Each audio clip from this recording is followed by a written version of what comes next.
মাঠের লড়াই ছাপিয়ে ফুটবল বিশ্ব এখন উত্তাল মাঠের বাইরের বিতর্কে 2026 বিশ্বকাপের কোয়ার্টার ফাইনালে ওঠার লড়াইয়ে মুখোমুখি হয়েছিল আর্জেন্টিনা ও মিশর। কিন্তু ম্যাচটি কি শুধুই ফুটবল শক্তিতেই নির্ধারিত হলো, নাকি এর পেছনে ছিল অন্য কোনো অদৃশ্য হাত? এমনই প্রশ্নেই এখন ঘুরপাক খাচ্ছে ফুটবল মহলে।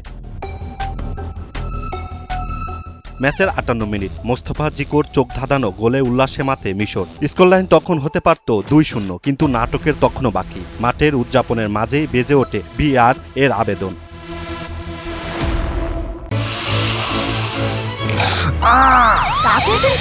সেন্সিটিভিটি আমার নাই, আছে হোয়াইট প্লাস প্রো সেন্সিটিভ। দাঁতের সেন্সিটিভিটি বলে খান মন খুলে। গোল হওয়া স্থান থেকে প্রায় 100 গজ দূরে মাঠের অন্য প্রান্তে একটি ফাউলকে কেন্দ্র করে বাতিল করা হয় মিশরের সেই বৈধ গোল। এই ঘটনার পরেই হতভম্ব হয়ে পড়ে ফুটবল দুনিয়া।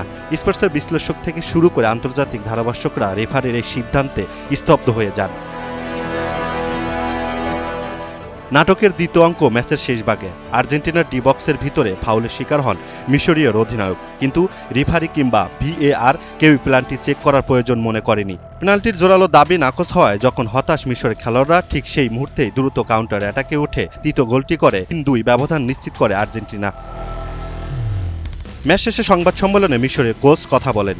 তিনি বলেন, এখানে কোনো ফেয়ার প্লে ছিল না। মনে হচ্ছে তারা যে কোনো মূল্যে বিশ্ব চ্যাম্পিয়নদের এবং মেসিকে টুর্নামেন্টে টিকে রাখতে চেয়েছে। ফুটবল মাঠের বাইরে অনেক বাণিজ্যিক স্বার্থ কাজ করে, আজ আমরা তারই শিকার হলাম।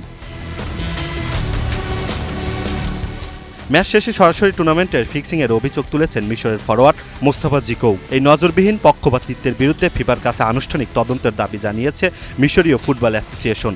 বিশ্ব ফুটবলের সর্বোচ্চ সংস্থা এখনও নীরব থাকলেও রেফারিংয়ের এই মান নিয়ে খোদ ইউরোপীয় ফুটবল মহলেও তৈরি হচ্ছে তীব্র বিতর্ক। মেসিদের বাঁচাতেই কি আসলে বলির পাঠা বানানো হলো মিশরকে, নাকি এটি রেফারিংয়ের সাধারণ কোনো ভুল? এই বিতর্ক হয়তো সহজে থামবার নয়। Imran Hussain, NTV online.